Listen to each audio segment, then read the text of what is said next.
Hi guys, welcome to Saving Destiny Chapter 7. We last left off with Saving Destiny when she was having trouble returning to the unit after she was going for groups, and she was hearing voices and they were telling her the only way she could possibly fix her situation would if she left the hospital. She could even come back to the hospital after she left the hospital. She just had to leave the hospital to fix her situation, and that would be the only way she would be better. And so every time she left the unit, she ended up getting carried back to the hospital and carried back to the child and adolescent unit and put in the quiet room and get restrained and sedated. Her parents were told in a meeting that if she didn't or was not able to leave the hospital and safely return without being carried back, kicking, screaming, and thrashing, then she would not be able to go to a residential treatment center. She would have to go to a locked long-term state hospital for children. This was really scary news for both of her parents. It was, in their minds, institutionalizing her, which it basically was, and giving her life as her entire life as a career mental patient. Her mom told Destiny about this because she thought Destiny ought to know the stakes at hand, and that is where we left off in Chapter 6 of Saving Destiny. So here's Chapter 7 of Saving Destiny.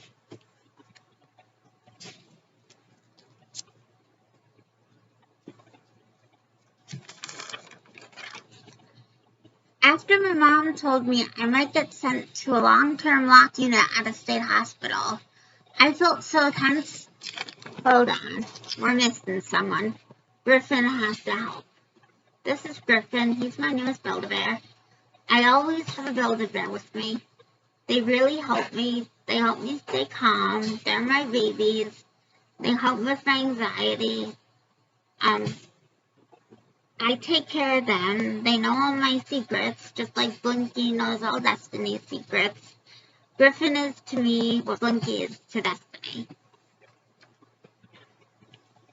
After my mom told me I might get sent to a long-term locked unit at a state hospital, I felt so tense I was almost vibrating. When I was on the unit, I was fine. I talked to Emma, who was going home soon, to Lily, who had gone home and come back, and to Ashley, who was back for the 4th time. The problems only started when I left the unit.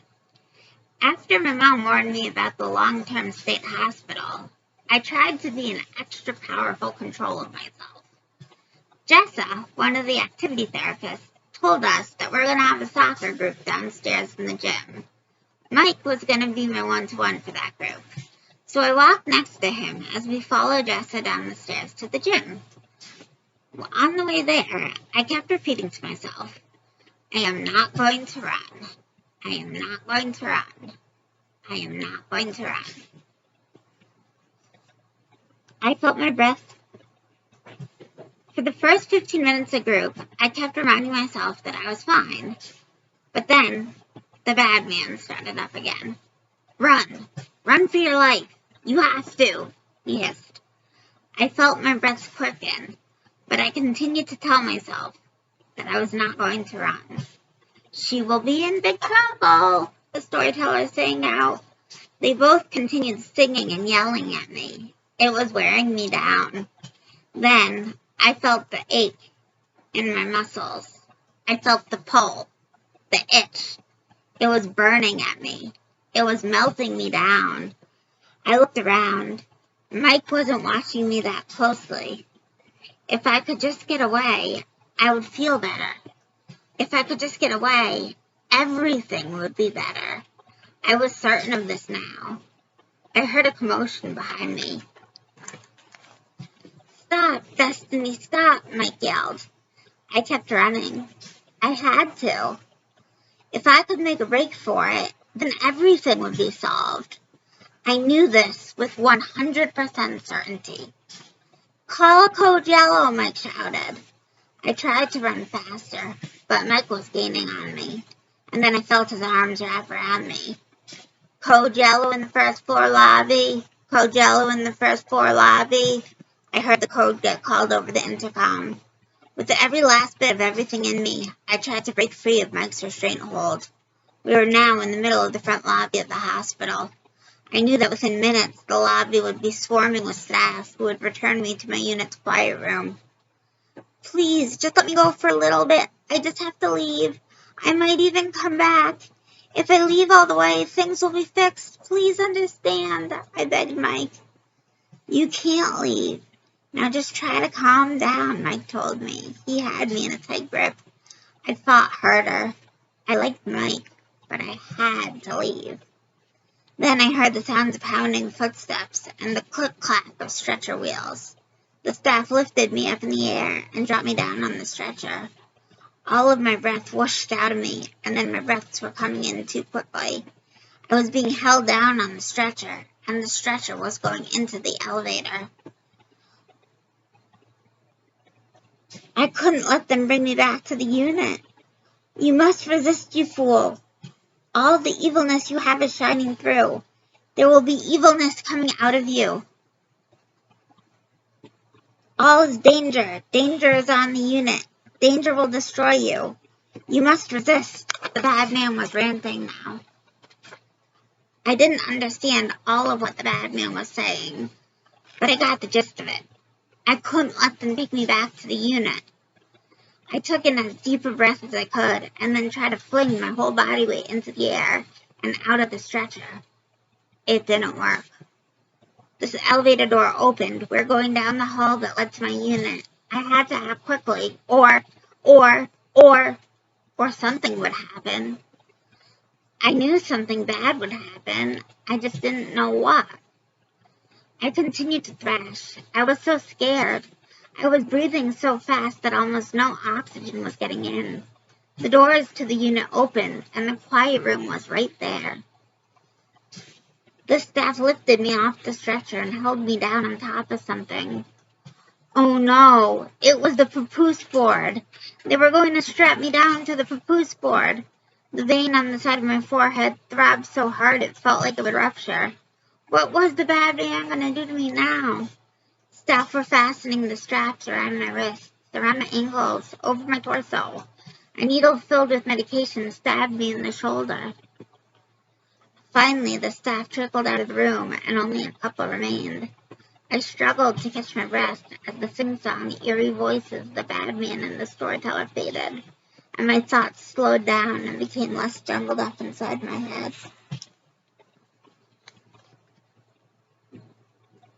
I was starting to calm down, but then I remembered what my mom had said about needing to stay in control, about possibly getting sent to a locked state hospital unit long term. The calmness from the injection began to dissipate as I began to panic about the ramifications of my freak out. I had meant to stay in control. I really had, but somewhere along the line I lost it.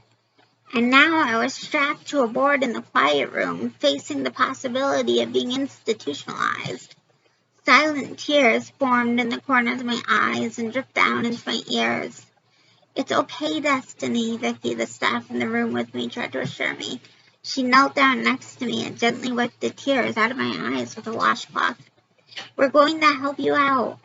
I nodded my head, the only part of my body that I could move.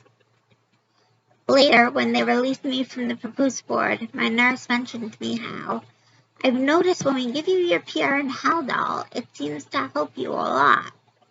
Yeah, it quiets everything and smooths out my thinking, I agreed.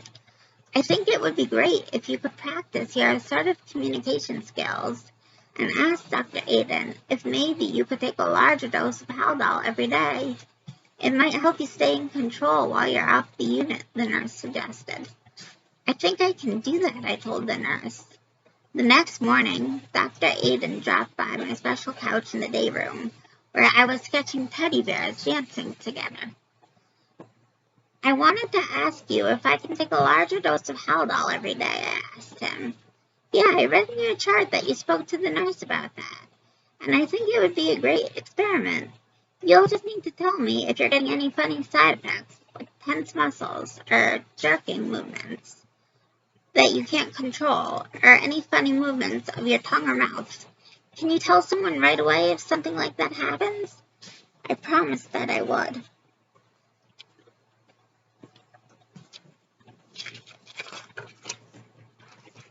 We'll also need to do an EKG before we start, and frequent ones once a month, once you're on it.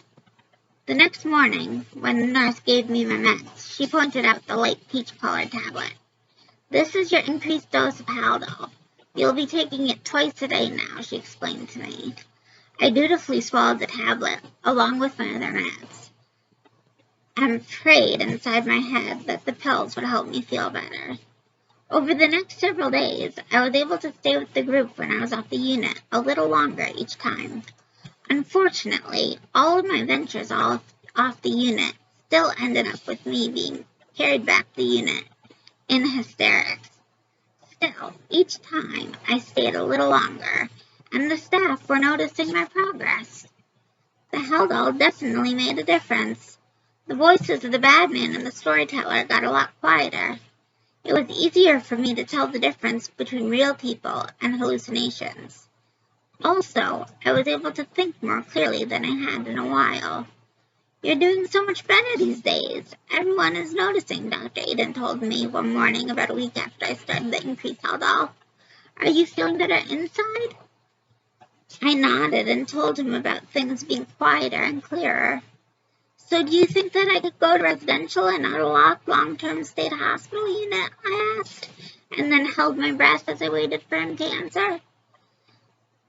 It's very likely, he told me. Just keep on doing what you've been doing, and everything will work out. I knew I needed to fight the pull of the voices. I knew I needed to fight the panic that arose when I was getting close to needing to return to the unit. I promised myself that I would continue to fight. 4 days later, I did it. I went off the unit and played basketball with the other kids on my unit, and then, as I walked back, I squeezed Mike's hands and told the voices of the bad man and the storyteller that I was busy and couldn't listen to them right now. Mike buzzed us into the first set of doors. I took a big breath, squeezed Mike's hand like my life depended on it, and walked through. My heart smashed around in my chest. Mike buzzed open the second set of doors. I took another deep breath, squeezed Mike's hand again, and stepped through. As soon as the doors clicked shut behind me, Mike and a bunch of the other staff that were already on the unit burst into applause. You go, girl, Mike high-fived me. I knew you could do it. I smiled. I knew this clinched it. There were no other reasons left for them to send me to a locked long-term state hospital. Once I started being able to leave the unit and return safely on my own accord, life at Haverford Hospital got a lot easier. I got to go to all the groups, and a lot of them were fun. My favorite was when they took us outside to play sports and games. They had these swings on grounds that went super high. I liked to go on those a lot. Mike used to push Ashley, Lily, and me so high we'd scream and giggle. Once I'd been at Haverford Hospital for a month, a strange new doctor approached me while I was in my room, posing my bears and taking pictures of them, and then sketching pictures of them. At first, I got nervous that I was hallucinating again, because I couldn't recall ever seeing this doctor on the unit before, and I certainly didn't know him from anywhere else. Hi, Destiny. Remember me? He asked. I looked at him blankly as I tried to rack my brain from where I would know this guy from. Part of that was because my schizoaffective disorder made it hard for me to recognize different people's faces. From his gentle tone and smile, I no longer felt frightened by him. The more I studied all the details of him, his shiny black dress shoes, his mint green scrub bottoms, and top tucked in so that you could see the orange ties of the bottoms sticking out, his white coat, the stethoscope around his neck, his ID badge reading Dr. Schweier's, the more I realized that he had to be real. I'm Dr. Schweiers, the GI doctor that saw you quite a few times at the beginning of your stay here. I'm that awful jerk that put in the order for you to have your nose jewelry and dancing party. He grinned at me in a joking manner. I couldn't help it. He was kind of funny. I smiled a little bit. You were pretty distracted the last few times I assessed you. I'm happy to see you so much more with it and interactive now, he said. I gave him a thumbs up and had Blinky high-five him. He seemed like a cool doctor. How has your stomach been feeling, he asked me. As long as I don't do anything more than a few sips of Ensure, I'm okay. Anything more than that, I'm incredibly nauseous and have to force myself not to dry heave and vomit up the NJ tube. I get really bad cramping, stabbing, and shooting pains all over my stomach as well, I explained. That brings us around to what I want to talk to you about, the GI doctor said. I know you have had a whole lot of NJ tubes in and out for years now. I also know there is no real cure for gastroparesis, and that yours seems to be the kind that worsens with time. Dr. Aiden, a dietitian from Mercy Hospital, the hospital I'm based out of, my colleagues and I, have all thrown around your case with input from your parents, and we believe that the best solution for you is to place a tube called the GJ tube. I think Dr. Aiden explained it to you in your meeting. I nodded. That awful meeting. Most of what I remembered from that meeting was a feeling of total rejection. But I also remembered him telling me about the GJ tube and how they could take the tube out of my nose and still feed me through my intestines, and how the G-port could be hooked up to a bag and allow me to drink and drain clear liquids back out of my stomach into that bag without the drinks making me sick, bloated, or causing any obstructions or preparations. We have you scheduled for the tube placement for tomorrow afternoon.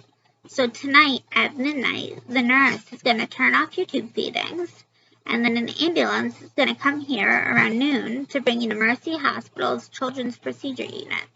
Your procedure is going to be at 2 p.m. Why do I have to leave at noon then? I asked. How far away is this hospital? The hospital is only 10 minutes away, but they have to get you all prepped and ready to go before the actual surgery. They have to have you changed into a hospital gown, get blood drawn, get an IV placed, get examined by anesthesiology. Your mom or dad will have to meet you up there to sign consents for surgery and anesthesia. It's a whole procedure. Will it hurt? I asked. You'll probably be sore for a few weeks. Ice packs will help. We will have Dr. Aiden prescribe you some pain meds to take for the first couple weeks after surgery. Then you can alternate between children's Tylenol and children's Motrin. I understand that you are 16, but you don't weigh enough to take the adult doses. I was a bag of nerves waiting with my mom in the pre-op area of the children's procedure unit. Mike had come too, in case I tried to run away. But for some odd reason, while I was at Mercy Hospital, the voices were quiet. Maybe they thought I was suffering enough and they didn't need to add to it. When they finally had me come into the room where they would be doing the procedure, the temperature was about 20 degrees cooler. The room was full of shiny silver medical equipment and sterile blue sheets. There was a table in the middle of it with lights directed on it and what looked like a big, huge flat-screen TVs directed on it as well. Step up on this stool and lay down on the table, they instructed me, offering me a hand. I climbed up on the table with no hands, trying to prove how tough I was. Then I lay back and tucked Blinky under my right arm. Your stuffy has to wait for you in the packy with your mom, one of the nurses told me. Blinky has to stay with me, or I'm not doing it, I told the nurse, feeling my arm tighten its grip around my best friend, who also happened to be a stuffed animal lamb. There was a brief conversation, and it was decided that as long as I kept my arm straight down and Blinky tucked under my arm and didn't move either, then Blinky could stay with me. By then, I was so nervous and scared that I was shaking and shivering. I'm going to give you some happy juice now, the anesthesiologist told me, pulling out a syringe filled with white, milky liquid that I would later learn was called propofol. The room began to get fuzzy and far away, and the next thing I knew, I was hearing my mom's voice talking to me. You rocked that like a champ, she said. I started to laugh at my mom trying to talk like someone from my generation, but then the waves of pain started hitting me. I felt like my entire torso had been run over by a truck. Reaching under my hospital gown, I could feel a large dressing and then a tube coming out with 2 different parts to it. Then I reached up to my face. There was no tube there, just my face. I smiled a huge grin. I would be able to look in the mirror and see myself for who I really was. When I opened my mouth wide open, there would be no tube going down the back of my throat. There would be no more constantly running nose or tearing eyes. The nurse came over to me and showed us how to hook the bag up to the G-port to drain out my stomach of bile, air, and clear liquid drinks. Then she demonstrated with a syringe full of water how to put stuff through the J-port. It went in much easier through the J-port on the GJ tube than it did on the NJ tube. We have to observe you another hour to make sure there are no surprise side effects from the procedure or the anesthesia, and then the ambulance will bring Mike and you back to Haverford Hospital, the nurse said. I just lay there in too much pain to move, let alone breathe. Are you in pain? The nurse asked. Yes, I gasped. She disappeared and moments later reappeared with a syringe full of medication. I'm going to give you some of this medication. It's called fentanyl, she told me. After repeatedly dosing me with fentanyl and it just going in like water, I finally asked for medication that I knew worked for pain for me. Can I just have some IV push Dilaudid, I asked, either 0.5 milligram or 1 milligram? She checked with the doctor, who approved it. I was still in pain, but at least now it wasn't agonizing.